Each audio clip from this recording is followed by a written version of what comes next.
Hi everyone, Elsie Jensen here. Today we are going to make some bacon Gouda chicken mushroom mac and cheese. And we're going to bake up a batch of our Aunt Aggie's, and then we're going to whip up a fresh batch of Aunt Aggie's dough to pop in the freezer, and we're going to do some Christmas colors with that, since we're going to be eating up our last of our fall ones. So let's start by getting our bacon crisping up in my little Dutch oven here, so we can get that nice bacon flavor in our mac and cheese. And then we'll drop our noodles in because we've got just about at a boil here. So I've got a half pound of bacon that we're going to snip up so we can kind of get nice crispy little bacon bits. And then we'll cook our chicken up in that bacon grease.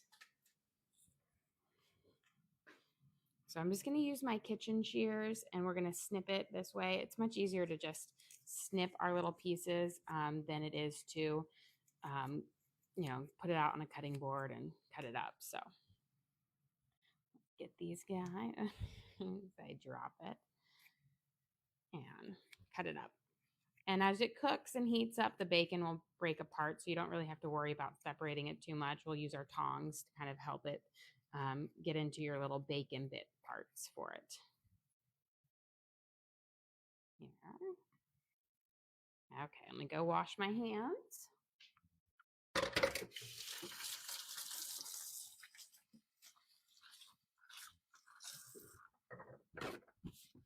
Okay, let's get our noodles. I'm going to turn on my stove here. We're going to start out about a 7, and then we'll turn it down once our bacon starts kind of cooking up here. I've got a pretty vigorous boil here, so we're going to drop in some of our corkscrew pasta. You can use also regular macaroni, but I kind of love the corkscrew when I make mac and cheese. Just makes it more fun. So we're going to put in, we don't need a whole lot. A big box of this makes a lot of mac and cheese. So we're going to use about half the box.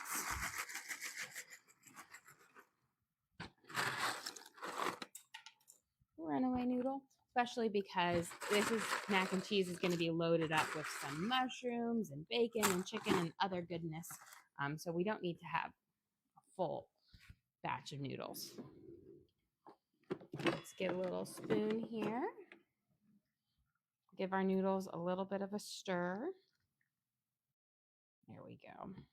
And I'm going to just put it right down on kind of a nice high here. And then before we start on our cookies, I want to get my chicken kind of seasoned up and sliced so that after our bacon's cooked up, we can put that in there. So I have 2 chicken breasts here. We are going to fillet them in half and then we will season them up, or we'll slice them up and then we'll season them so they have lots of great flavor. Yeah. And the filleting in half is just allows our chicken not to be so thick when we cook it up and saute it, so that it kind of traps in the moisture and we can kind of sear it off in a high heat without overcooking it. And then I'm just going to kind of do nice kind of chicken kind of strips and chunks of it that we'll have throughout our mac and cheese. So I don't want any pieces too big because, again, you want to be able to eat it without a knife. And also, filleting your chicken in half allows you to break up some of those tendons, which gives you a more tender piece of chicken. Slice this down the middle so that I can get slightly smaller chunks. And for our seasoning on here, we're going to really keep it simple. We're going to use a little bit of Worcestershire, and that's just to help keep the chicken nice and juicy. Then some onion powder, garlic salt, and a little bit of Mrs. Dash's table blend. But one thing that we're going to add into the base of our mac and cheese when we make it, just to give it a little pop of flavor, is a little bit of truffle oil, because it just has this great flavor that pairs well with, mushrooms, but also with Gouda. I really love it. So I think it will work really well in the mac and cheese. Trim off a little bit of this fat here.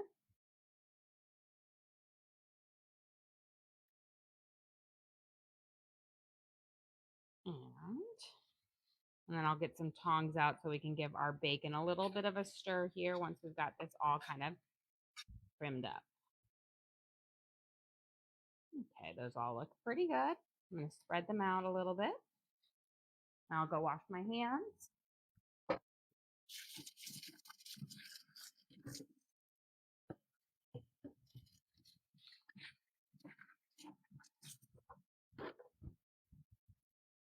Okay, let me grab some tongs. That way we can kind of give my noodles a little stir.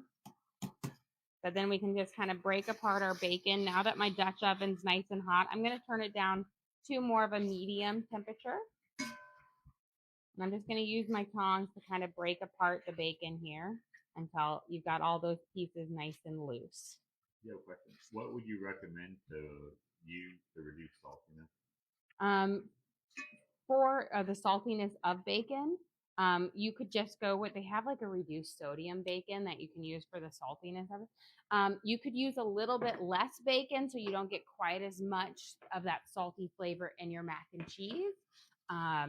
In there, you can also kind of, when you're adding in additional salt later, you can use less of it for it. But if you're really watching it, they do make reduced sodium bacon. Okay, let's get a little drizzle of Worcestershire. This is going to help make this chicken nice and juicy. I've got my onion powder, which will give it a nice savory flavor and a little bit of a kind of a brownish crust on it when we saute it up. We're going to use a good amount, like probably a teaspoon and a half, but enough to really coat it and get that onion flavor in. And then I have some Mrs. Dash's Table Blend, which is a finely blended like mix of spices, but it's kind of a good everything spice. I'll sprinkle that over.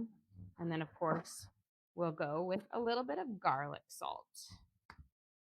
And I've used probably about a teaspoon of the Mrs. Dash's. And then since we have it's about 1.5 pounds of chicken here, I'm going to use about a teaspoon of garlic salt.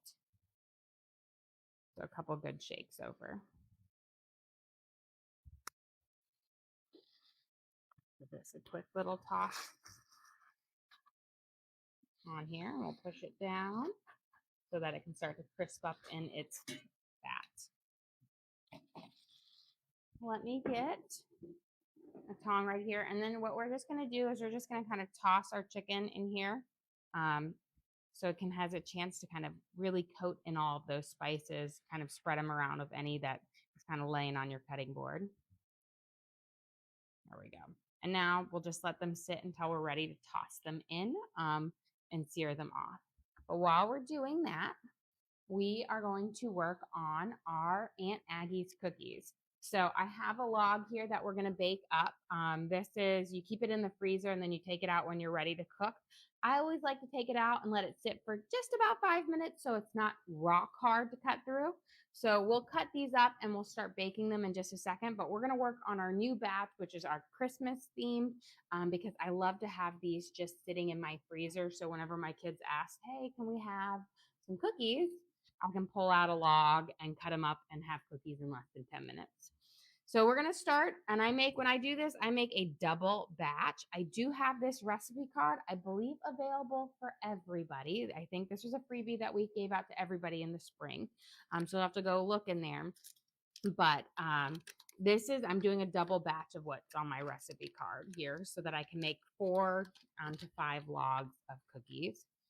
We're going to start with 2 cups of softened butter, and we're going to put it all in here. And if Aunt Aggie's, which is a family recipe that goes back to my husband's family from the 1800s, is like a mix between a butter and a sugar cookie. They're just really delicious and simple.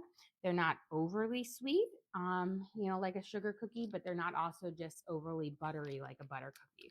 It's like that happy medium, and they are probably our family's favorite overall cookie that everyone, I think this is the cookie that everyone likes. So we've got our 4 sticks of butter, which is equal to 2 cups. And we're just going to cream that in our, did I turn it on and put it in? Yep. Okay, let's try that again. There we go. We're going to cream it in our thing until we've just got it loosened up a little bit. There we go. So just enough to kind of mix it there. And then we're going to add in 3 cups of granulated sugar. I'm just going to give my bacon a quick little toss here. And once our bacon's crisped up, we will take it out and saute our chicken off. And then we'll remove that and do our mushrooms. And then we'll make a roux with whatever drippings and whatnot are left over for our mac and cheese. So let me grab my sugar. We're going to put in 3 cups of granulated sugar, and it has to be white sugar. You can't really use brown sugar with this recipe. It will completely change the flavor profiles. So we're going to use 3 cups. Let me grab a spoon to fill this up. I've got like a sugar berg in my thing. There we go. Yeah, how when you get a little bit humid, your sugar clumps together. And I had it stored in before I poured it in my container. Okay, give it a couple things. There we go. That should be good. Okay, so that was 1 cup of sugar, 2 cups of sugar, and 3 cups of sugar. We're going to cream our butter and our sugar together until we've got this nice rich paste to it.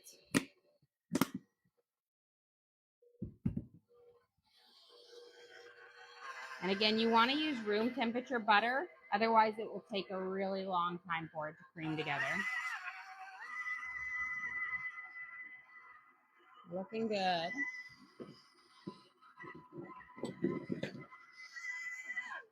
Since we're doing Christmas, I'll use my Christmas spatula. I'm just going to use my spatula to push down the sides.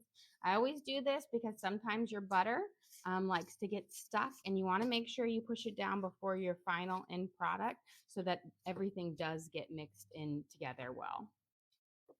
Okay. So we've got our butter and our sugar creamed together. Step over here for a second. Our bacon's almost there. I'm going to turn it down just now to about a 4.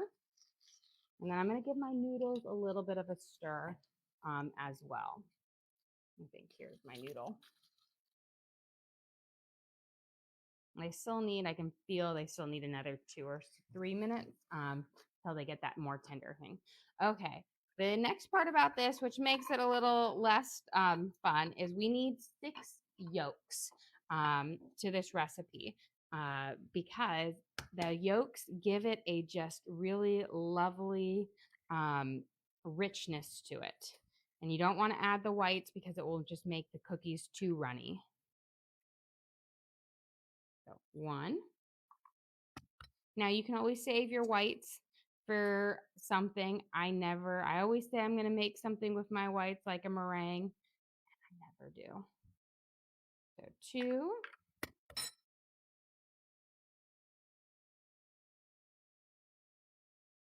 Let's pull that one out. 3. And there's lots of different ways you can separate your eggs. This is just the way that I've always done it. 4.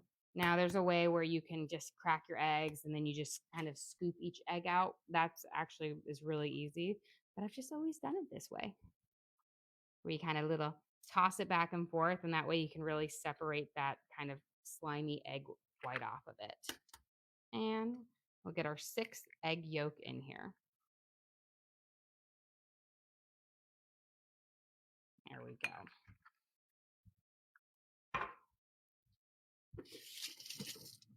And we're going to cream the egg yolk into our mixture until it's nice and mixed in. And it gives it a rich yellow color. And then I'm going to take my spatula here and I'm just going to push off of my blender because I see a little bit of butter there that's not mixing in. Okay, we'll get this going. And then we're going to slice up our cookies before we finish them up. Okay. And about how many cookies will this make? This will probably make close to 100 cookies, this batch here, maybe a little bit more. They're small cookies. Actually, I think it's probably close to 200 cookies because they're small. It makes a lot of cookies. I actually don't cook them up all at one time. I wrap them in plastic wrap, pop them in the freezer, hence the one we just took out of the freezer. And then when I want them, I'll cut them up and bake them because these are cookies you have to bake from they're like a freezer cookie. So you bake them while they're frozen, and they only need to bake at 350 for 7 minutes. It's really, really fast. Okay, we're gonna add in our baking soda and our cream of tartar. So our baking soda is our leavening agent. It's gonna give them the little puff. Since this is a double batch, I'm gonna add in 2 teaspoons of baking soda. So 1 and 2. And then we are gonna be doing 2 teaspoons of cream of tartar. And this is kind of the binder that holds it together and it prevents your cookie from getting too runny. Since my half one doesn't fit, I'm going to use, or my full one doesn't fit, I'm going to do 4 halves to get in here because the spice container lid is just a little small. 2, 3, and 4.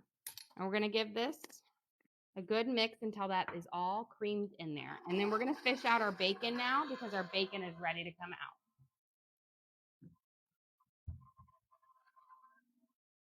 Okay. So I've got my bacon nice and crispy here. We're going to take it out. That way we can saute off our chicken. Shan Cynthia. Well, thank you, Shan. We appreciate that here. We're going to fish all of this lovely bacon out. I'm going to turn, we got that creamed up well. And I'll put it far away from the cameraman. I'll leave it there so he gets his little treats, keeps him going, keeps his hands steady. Got to make sure he's well nourished. Okay, and then we're gonna we'll check our noodles because I think they should be just about done. But let me turn this up and then we are gonna drop in our chicken here because we're ready to saute this guy off. So I'm gonna put it in 2 batches so that I don't have it too crowded. That way they all get a really good sear in this bacon grease for it. And I don't wanna overcook it or make it rubbery by crowding it in the pan. So I'm just going to put enough to kind of put it on the base of our little Dutch oven here. I'm going to get one more piece in there. Beautiful. Now let me check these noodles because I feel like we're just about perfect. So I'm going to strain them and then we'll hold them to the side until we're ready to throw them in. I don't need any of my water, so we'll just dump it all out.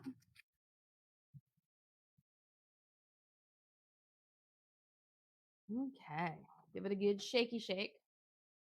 But you can see a half a box of noodles gives you a lot of noodles. So don't overestimate how many you need and put the whole box in because that still have mac and cheese for days. Okay, before we finish up the next part of our cookie, let's get this one. It's nice. It's got a little less firmness to it. We're going to slice it up and get it to bake. You got a comment that you should do like merchandise, like shirts and sweatshirts, and one of them should say "Keep it away from the camera." Yeah, that is. I know somebody's been saying I need to make some like stickers or whatnot, and I think that might be a good one. I'm gonna bring this right over here so that we can start putting them on once we cut them up. Now with this, I say take it out of the freezer for just like 5 minutes or so until it's a little bit softer. And then you're just going to slice it. If you try to cut it right away out of the freezer, it is rock hard. You can do it. It just takes a little bit more pressure on your knife. So you're going to slice these and then I try to get them as evenly sliced, but it's okay if they're a little off. You don't have to be perfect. There we go. And we're going to start spreading them out. And you want to put them on parchment paper. Now, these do not spread out a lot, so you don't have to worry about them running super flat. They're really, the binder, the cream of tartar that we use in here helps keep them together. I've dyed these nice fall colors because we made these for our kind of our fall, but now we're leaning into the winter season because Thanksgiving is here, but I am an early decorator.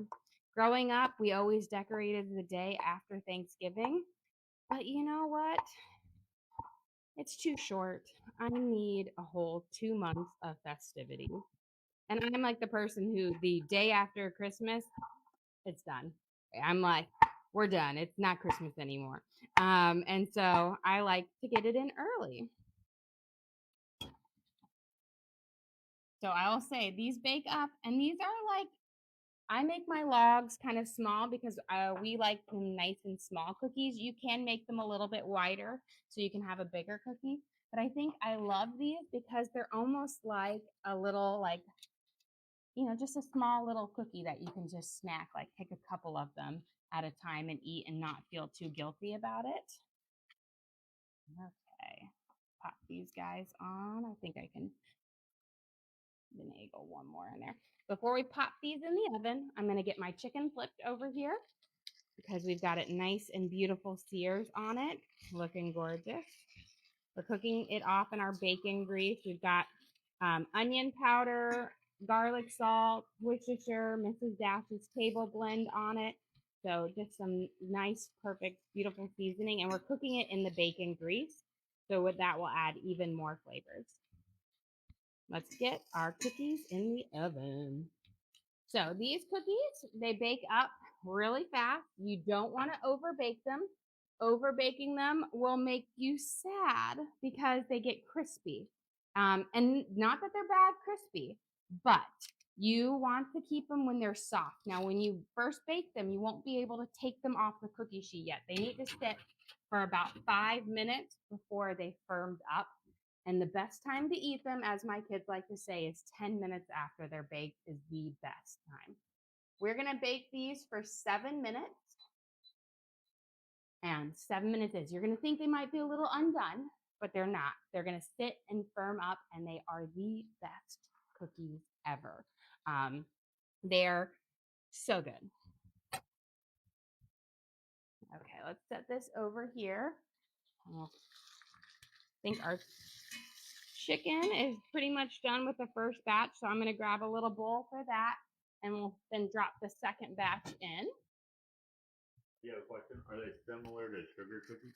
They're similar, but they're not as sweet as a sugar cookie. So I always say they're like a hybrid between a butter cookie and a sugar cookie. So they're like the baby, the happy little, cross between the two of them.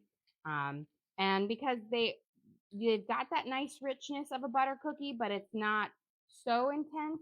And the same thing, they've got a little bit of sweetness like a sugar cookie, but they're not super sweet. They're just this unique, perfect, simple cookie that has both the butter and the sugar flavors to it. Okay, we've got our second batch of chicken going in here.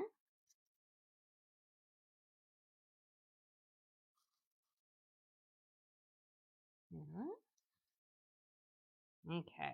And are they soft and chewy?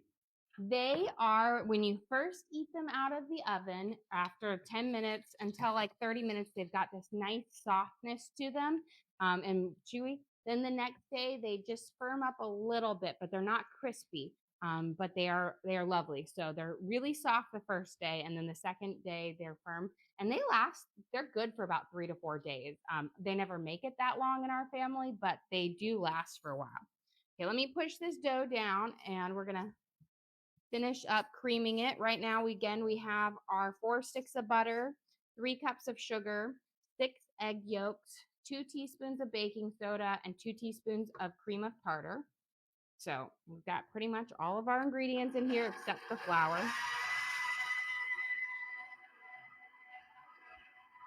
And when you make this, you need to use salted butter. Don't use unsalted, or you'll have to add some salt in it, but you need to have, it just gives it the perfect level of it.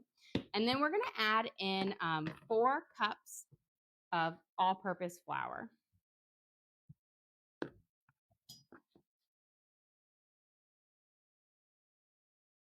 So 1, 2, 3, and 4. And then we'll cream these together. There we go. I always like to start it on low, and then as it gets a little bit worked in, we can go and move it up a little bit higher. Is there a substitute for cream of tartar? Cream of tartar is the binding agent in this, so there really is no substitute for it. Now, cream of tartar sometimes goes by the name alum, so you might be able to find it as alum instead of cream of tartar if you can't find it, but you have to use it. There's really no good substitute, or at least nothing that I've worked with that can change it. Okay, we got it over here. We're going to use my spatula here, just push it a little bit down, and then we have our base dough. Now, you do not have to dye these. I like dyeing them because I like to be festive. But you can also just leave them the color that they are, which is kind of a nice kind of yellowish color to it.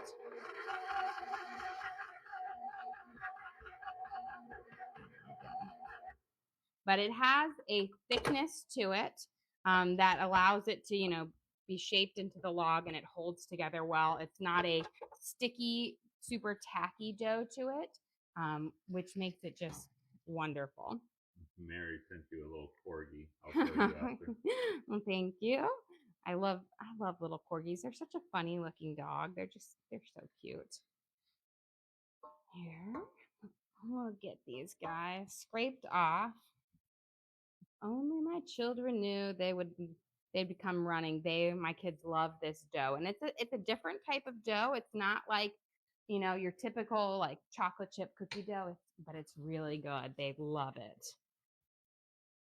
Okay, so here you can see we just have this wonderful thick dough, and we're gonna dye it up here in a little bit.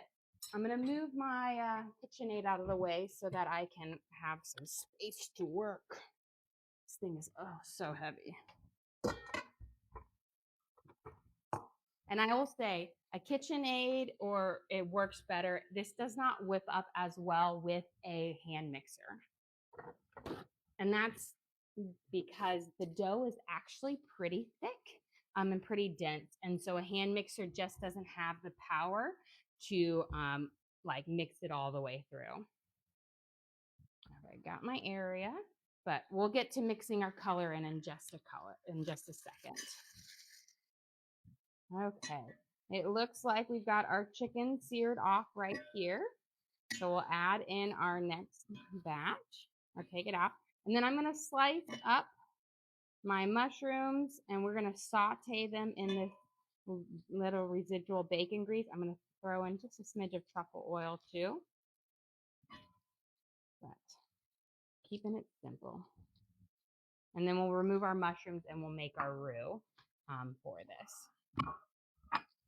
Okay, so I'm going to turn this down super low and kind of turn off my heat, kind of slide it off just a little bit so that my little bits don't get too cooked up while I start slicing up our mushrooms here. So I've got some baby bellas, and we're just going to do some nice thin slices on them. That way you get lots of mushroom throughout, but it's not overpowering big chunks of mushrooms. Tammy, oh, thank you, Tammy. We appreciate that. We'll slice this up. I think I'll be good with just these. And you can always just use pre-sliced mushrooms if you want. I do like using the slicing them myself. Okay, we're going to go get our Aunt Aggie's out, but I'm going to drop these in while we do. And let's go grab our cookies. Okay. Now, these are ones you don't want to leave because they cook up fast, and that's because they're little cookies. But look how gorgeous they are. So they puff up when they're baked, but then when they cool, they do set down, but they don't sink in. They just flatten out a little bit. But they are always fun, pretty, and beautiful, especially when you use lots of fun colors of them. We're going to do our Christmas colors here, but like my kids, when it's their birthday, I do the colors of whatever their birthday theme is. And then, of course, every holiday, I have to do different themed ones. So we've got our fall ones right here with our mixture of like red, green, orange, and yellow. But again, the dough just starts out with this yellow base, and it is such a simple dough. It's the butter, sugar, cream of tartar, egg yolks, and baking soda. So it is a really simple recipe, but it is a favorite here. Just so lovely and delicious. And they bake up so fast, and they're perfect things to have in your pan or like in your freezer whenever you want to kind of do bake up some cookies. They last in your freezer for like 2 to 3 months. They stay fresh well. They don't get freezer burn or whatnot. Okay, we've got our mushrooms in here sauteing up. And this, as we saute, I'm just going to kind of scrape the little bits. I added a little bit of regular oil, and then I'm going to add in some truffle oil. Now, this is white truffle oil. It has this lovely kind of flavor to it. If you've ever had any like truffle dishes, it's just adds this wonderful flavor. It's pretty strong, so you don't need a whole lot. So I put in probably like a half a teaspoon in here. But I do love using it in my mac and cheese when I do like a Gouda mac, because it really goes well with Gouda and some of those like more simple white cheeses. Not so much with cheddar. You don't want to use it with cheddar. Those two flavor profiles really conflict with each other because they're just competing for it. Okay. Our mushrooms are almost here, nice and seasoned or sauteed up. I'm going to add a little bit of garlic salt on them, and then we'll take them out and we're going to make our roux. So give it a little bit of salt. I always let them saute for a minute or two before I salt them, because you just don't want them to sweat out their liquids too much before they can get that nice little sear on it. The salt does cause the mushrooms to kind of sweat its liquids, and therefore I like to give a little bit of that regular saute on it. But look, we're getting these just a lovely brownish color on them. So I'm going to grab a bowl, and we'll be ready to take those out here in just a second.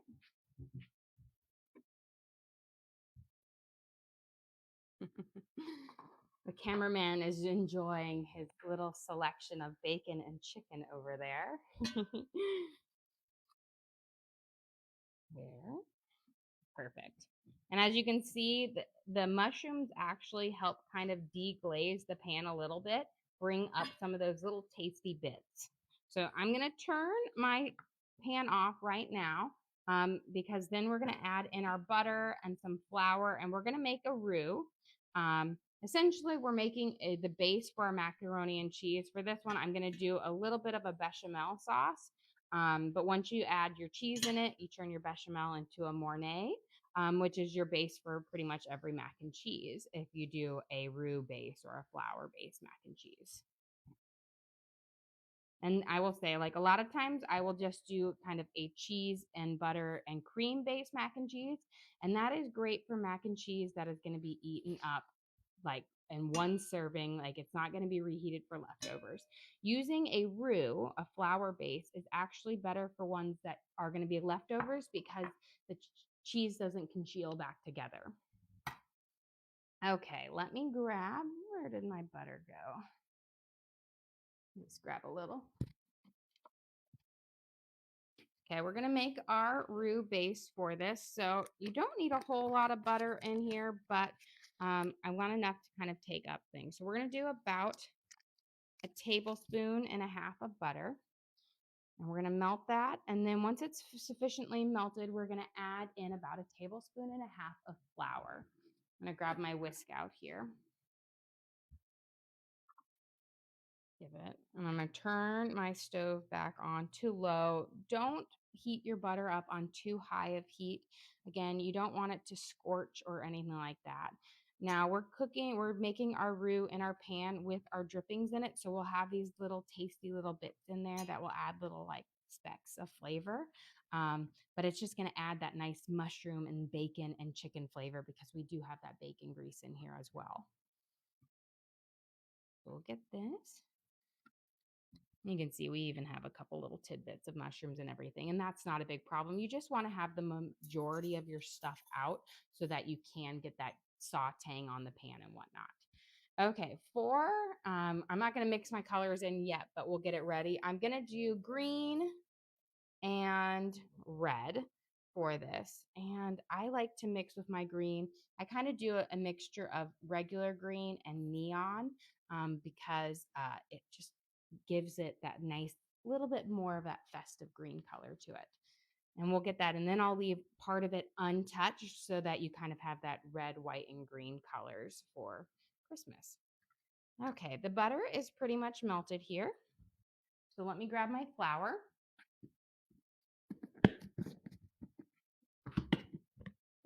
And we're going to add in, again, about a tablespoon and a half. You want kind of equal parts butter and flour for this. And then you're going to mix it together to form kind of this paste. And this is called a roux. And this is going to thicken up the liquid that we add into our mac and cheese or for it on there. So we're going to give this, you want to let it cook for just about, at least a minute. Don't rush to put your liquids in here. You don't want to keep cooking it until it goes brown, which would be a base of a gumbo. So I kind of cook it to where here we do have those little tasty bits in there that are making it have a darker color. But if there were no tasty bits in here and you were doing just butter and flour, it would have a pale color. And the longer you cooked it, it would go to like a rich brown, like an amber to a rich brown. And it gives it more depth. It gives it a more nutty kind of flavor to it the longer you cook it. Okay, now that it's got a good kind of heating up part to it, we're going to use a mixture of cream and whole milk. So you have a question. Why do a roux this time? And can you do it without the roux? So I'm doing a roux this time because I have that bacon grease and those flavors to it. And this has a lot more substantial bit to it. So I just figured, I was like, I think this will marry better and give me a little bit creamier sauce to it. You could definitely do it without a roux in here. You could just melt some butter and then cream and then throw in your mac and cheese, like cream, and then throw in your noodles, or not your noodles, your cheese, and go from there. This is just going to give it a little bit of a kind of a slightly richer, creamier base texture to it. Here, so we're going to give this a nice thing, and it's just going to help bring up those flavorful meat bits to it, which won't necessarily incorporate in as well with just the cheese. And then we're going to use, I put in, that was about, I want to say like a cup of whole milk. And then we're going to use just about, maybe a half cup of cream. You don't need a whole lot. There we go. I'm putting the wrong lid on my cream. Okay, so now you can see we've got this nice kind of rich velvety base to it. This is technically a bechamel or sauce, but when you add cheese to it, change it to a completely different sauce, and then you'll be there. I have this kind of collection of cheeses that we're going to do, but Gouda is going to be the star for it on here. Now, hand shredding your mac and cheese or your cheese is gonna give you an even creamier base to it. But you can always use pre-shredded in a pinch.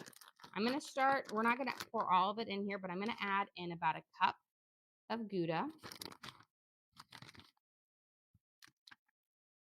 Because Gouda is my star here. We'll mix it in. And then I have a mixture of Swiss and Gruyere. Again, I'm sticking with these kind of white, more simple cheeses that will pair well with the bacon and the truffle and the mushrooms. We're going to do about like a third to a half a cup of mixture. And then we're going to add in a little bit of Parmesan cheese as well. We're going to do about a fourth cup of Parmesan. Parmesan has a pretty strong flavor to it. Here.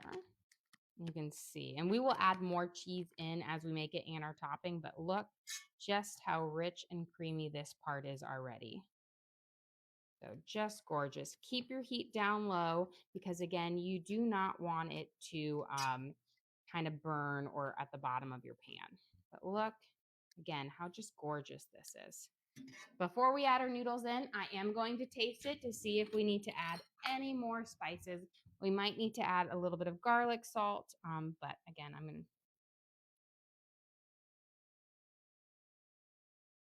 gonna do a little bit of garlic salt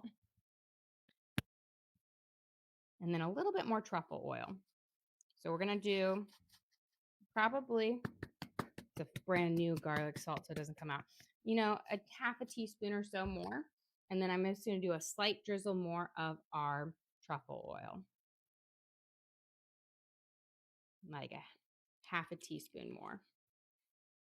Let's give that a good mix in to get those flavors in there.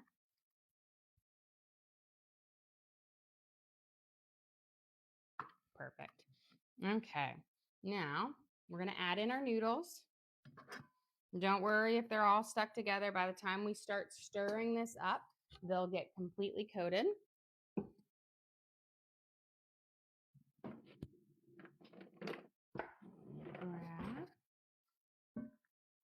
And you're just going to kind of coat those noodles up. Yeah, beautiful. You see just how cheesy it is and how wonderful. I'm going to turn, again, my oven down or my stove down as low as I possibly can. And we're going to now add our tasty bits of everything back in. So add your mushrooms, including any of the residual juices from the mushroom, because that's going to add just great flavor. So we'll kind of coat those up. Bring that in here. Looking gorgeous. And then we've got our chicken.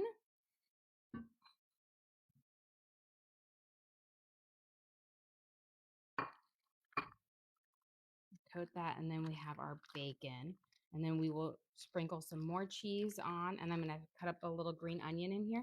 And then we'll just pop it in the oven for just a few minutes to bake up while we mix in our dyes on our cookies, and then we'll be ready to eat.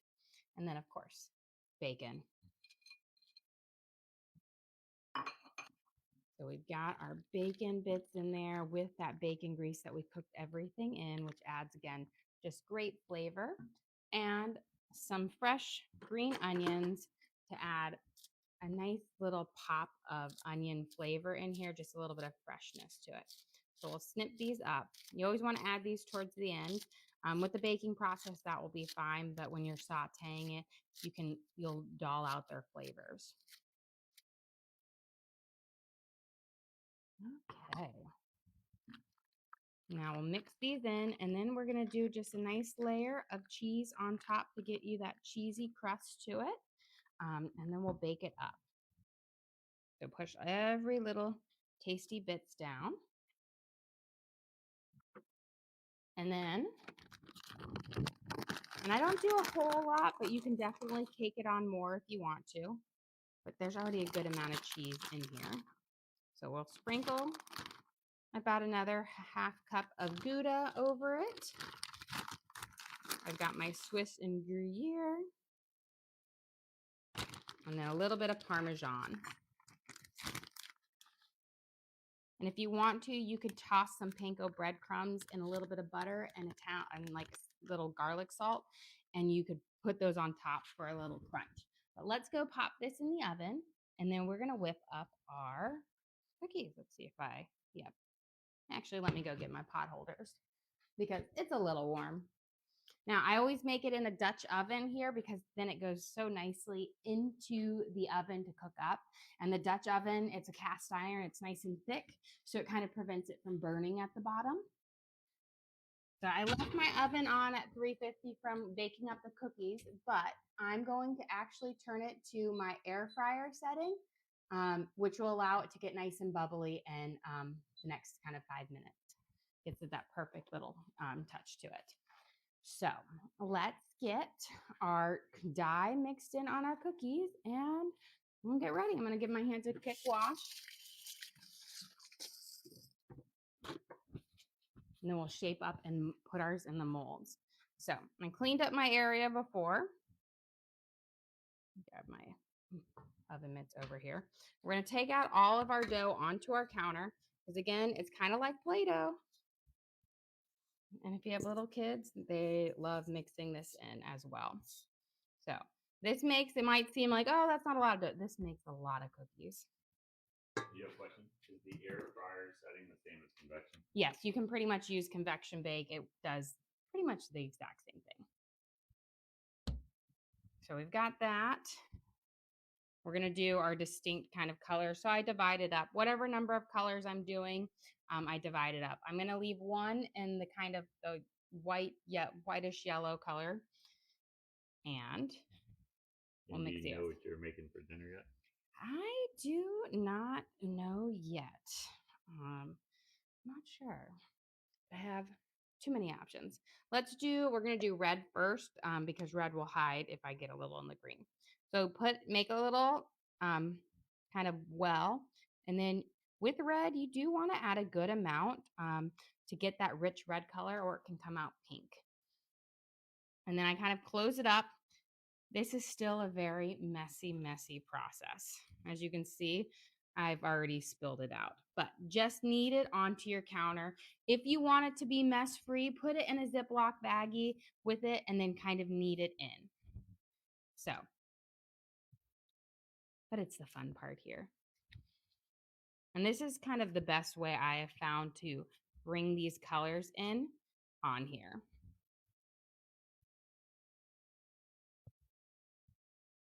There we go. Bring and pull, bring and pull. And I will say they do get a little bit more intense in the colors when they sit versus when you first knead them up. Here we go. So we've got our first beautiful red blob.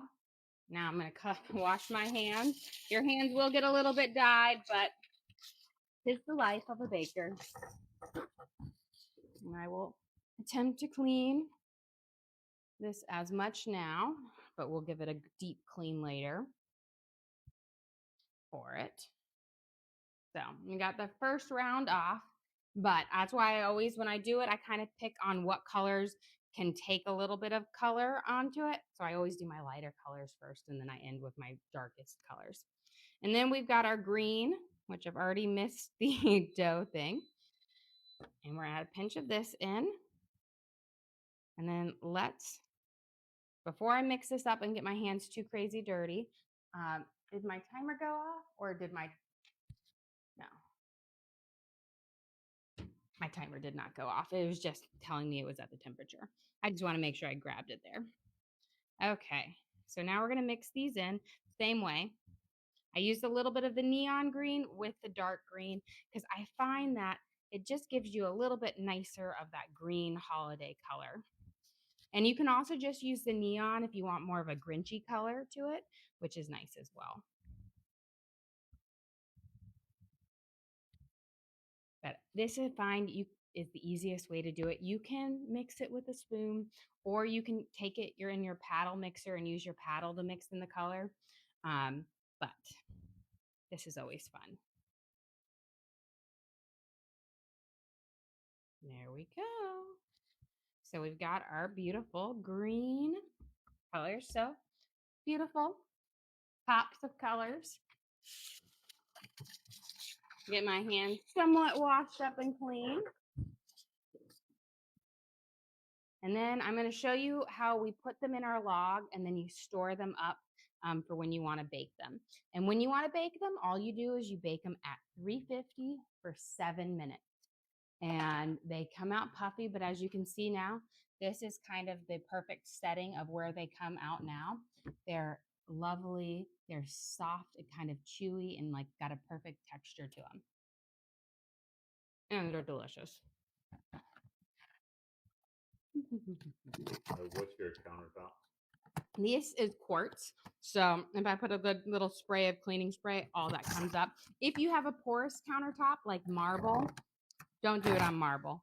You'll stain. Marble is one of those things where it's very beautiful, but it is like not great for cooking because it strains really easily.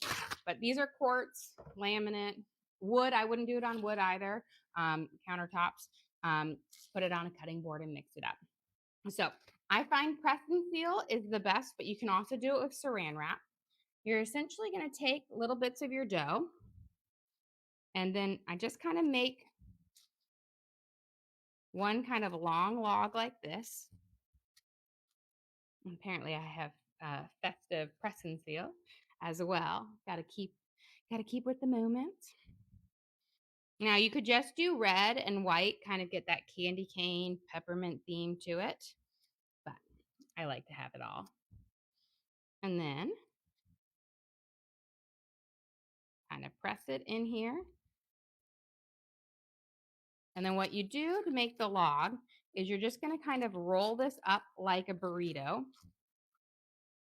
And then you just kind of rub a little along and smooth it out. And this is going to seal it up. So the press and seal works really well because it seals it. And then once I get to here, I just spin it. And then you kind of just press it and you seal it. And you can put them in a Ziploc baggie, or you can just pop them in your freezer like this. Just smooth them out a little bit. And then once they're frozen, slice and bake it off. Let's go grab our mac and cheese out of the oven. Should have a nice bubbly crust on it now. And we can serve up lunch. And then I've got lots more logs to make. But this, again, I made a big batch of it. This is my double batch. So it will make between 4 and 5 rolls. A single batch makes about 2 rolls. You can bake them all up at one time. But I find that one log, which we cut up, made, let me see, that's like about 50 cookies. So it makes a lot of cookies. Now they are lovely, small kind of cookies that you can eat a couple at a time. And you can make your logs much wider, but these are just the perfect size that I have found. Okay, we've got our lovely bacon mac and cheese here. We're ready to kind of serve up our lunch. Let me just clear things. We're going to get a bowl, but you see how we've got that nice bubbly browned edge on top of it from the Gruyere and the Gouda and the Swiss kind of cooking up. And let me get a nice bowl.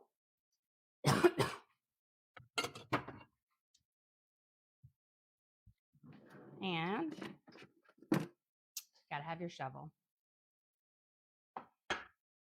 Okay. For lunch today, we have our delicious homemade Gouda bacon chicken mac and cheese with sauteed mushrooms, a little bit of truffle oil. We use Gouda and Gruyere, Swiss, and Parmesan cheese. We seasoned up the chicken with our just Worcestershire, garlic salt, onion powder, and a little bit of Mrs. Dash's table blend. We have our nice cheese crust on it. We have our bacon in there, some green onions. But it is this creamy, rich, delicious kind of one bowl meal, which is just fabulous. It's just your, entree version of our mac and cheese. And then we'll serve it with some Aunt Aggies that we baked up here. They're just that perfect mixture between a butter cookie and a sugar cookie. Not too sweet, but not too rich at the same time. Well, guys, thank you so much for joining us here. Don't forget to like and subscribe.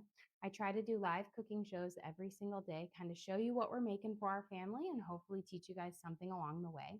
Again, we do upload all of our videos to the link on our page. So if you ever want to recreate any of these recipes, you can just go to that link, search for what we made. So we've got our bacon chicken Gouda mac and cheese with our Aunt Aggie's cookies.